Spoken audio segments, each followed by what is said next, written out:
Guys, welcome back to my channel. അപ്പോൾ നമ്മൾ ഇന്ന് പോകുന്നത് GP പ്രാക്ടീസിനെ കാണാനാണ്. GP പ്രാക്ടീസ് എന്ന് വെച്ചാൽ എന്താണെന്ന് ഞാൻ ഡീറ്റെയിൽ ആയിട്ട് പറഞ്ഞുതരാം. ഇവിടെ UK-ൽ നമുക്ക് ചെറിയ ആരോഗ്യ പ്രശ്നങ്ങളൊക്കെയാണ് വരുന്നതെന്നുണ്ടെങ്കിൽ നമ്മൾ ആദ്യം ചെല്ലുന്നത് GP പ്രാക്ടീസിനെ കാണാനാണ്. നമുക്ക് ഓൺലൈൻ അപ്പോയിൻമെൻറ്റ്സ് എടുക്കാൻ പറ്റും, അല്ലെങ്കിൽ ടെലിഫോൺ കോൾ ചെയ്ത് നമുക്ക് ആ ഓൺ ഡേ ആണ് മോസ്റ്റ്ലി അപ്പോയിൻമെൻറ്റ്സ് എടുക്കാൻ പറ്റുന്നത്.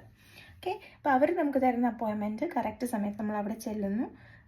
അതൊരു സ്ക്രീനിങ് പോലെയാണ്. ഇപ്പം നമ്മളുടെ ഹെൽത്ത് ഇഷ്യൂസ് ഹോസ്പിറ്റലിൽ ചെന്ന് നമുക്ക് സോർട്ട് ചെയ്യേണ്ട ഒരു കാര്യമാണെന്നുണ്ടെങ്കിൽ നമ്മൾ GP പ്രാക്ടീസ് ഹോസ്പിറ്റലിലേക്ക് റെഫർ ചെയ്യുന്നു. അപ്പോൾ ഡീറ്റെയിൽ ആയിട്ട് നമുക്കിന്ന് കാണാം. UK എത്തുമ്പോൾ തന്നെ നമ്മൾ നമ്മുടെ അഡ്രസ്സിനടുത്തുള്ള GP പ്രാക്ടീസ് ഏതാണെന്ന് നോക്കിയിട്ട് അവിടെ ചെന്ന് ഒരു ഫോം ഫില്ല് ചെയ്ത് അവിടെ ജോയിൻ ചെയ്യേണ്ടതാണ്. ഇപ്പോൾ NHS സ്റ്റാഫ് ആയതുകൊണ്ട് GP സർവീസസ് ഒക്കെ അതിൽ കവർ ആയിക്കോളും. ഇത് ഇവിടെ എത്തിയെന്നാൾ കാണിക്കുന്ന ഒരു മെഷീനാട്ടോ, ഒരു റിപ്പോർട്ടിംഗ് മെഷീനാണ്. നമ്മുടെ ഡേറ്റ് ഓഫ് ബർത്തും നമ്മുടെ നെയിം ഇനീഷ്യലും വെച്ച് ലോഗിൻ ചെയ്യുമ്പോൾ നമ്മളിവിടെ എത്തിയെന്നുള്ളത് റെക്കോർഡ് ചെയ്യും. ഇനി കട്ട വെയിറ്റിംഗ് ആണ്. എൻ്റെ ടൈം മാനേജ്മെൻറ്റ് വളരെ പുവറാണ് കേട്ടോ. ഈവൻ സ്കൂളിൽ പോകുമ്പോഴായാലും ജോലിക്ക് പോകുമ്പോഴായാലും എപ്പോഴും ഞാൻ വൈകി എത്താറുള്ളൂ. പഠിക്കുന്ന കാര്യത്തിൽ പോലും എക്സാമിന് തലേന്നാവാതെ പഠിച്ചാൽ എൻ്റെ തലയിൽ ഒന്നും കയറില്ല. ഞാൻ ഇന്ന് വളരെ നേരത്തെയാണ് ഇവിടെ ഒരു 20 മിനിറ്റ് നേരത്തെ എത്തി പോസ്റ്റായിട്ട് ഇരിക്കുകയാണ് ഞാൻ. എനിക്കെന്നെ വിശ്വസിക്കാൻ വയ്യ. എൻ്റെ സ്വഭാവത്തിൽ ഞാൻ നന്നാക്കണം എന്ന് വിശ്വസിക്കുന്ന അല്ലെങ്കിൽ ആഗ്രഹിക്കുന്ന ഒരു മെയിൻ കാര്യമാണ് എൻ്റെ ടൈം മാനേജ്മെൻറ്റ്.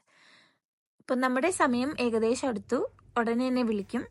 എന്നിട്ടും സമയം പോകുന്നില്ല എന്ന് കണ്ട് ബോറടിച്ച ഞാൻ അവിടെയുള്ള BP മെഷീനിലൊക്കെ കൈയിട്ട് BP നോക്കി, വെയിറ്റും ഹൈറ്റൊക്കെ ഒന്നും കൂടെയൊക്കെ നോക്കി അങ്ങനെ അവിടെ ടൈം കുറച്ച് സ്പെൻഡ് ചെയ്തു.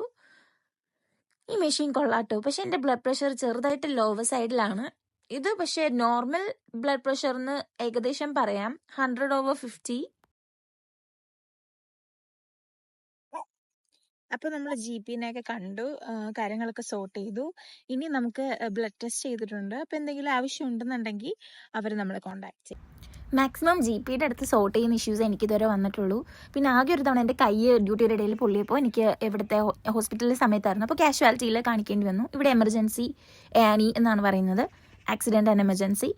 അന്നേരം മാത്രം എനിക്ക് നല്ല ടൈം വെയിറ്റ് ചെയ്യേണ്ടി വന്നു. അതായത് ഒരു അപ്പോയിൻമെൻറ്റ് നമ്മളെ കാണണമെങ്കിൽ അവേഴ്സ് നമ്മൾ വെയിറ്റ് ചെയ്യണം, 2 to 3 hours ഒക്കെ വെയിറ്റ് ചെയ്യണം. ആ ഒരു കാര്യം മാത്രമേ ഫോൾട്ടി ആയിട്ട് എനിക്ക് തോന്നിയിട്ടുള്ളൂ. അതർവൈസ് നമുക്ക് ചെറിയ ചെറിയ കാര്യങ്ങളൊക്കെ ഉള്ളൂ എന്നുണ്ടെങ്കിൽ അതൊക്കെ GPയുടെ അടുത്ത് ഈസിലി സോർട്ട് ചെയ്യാൻ പറ്റും.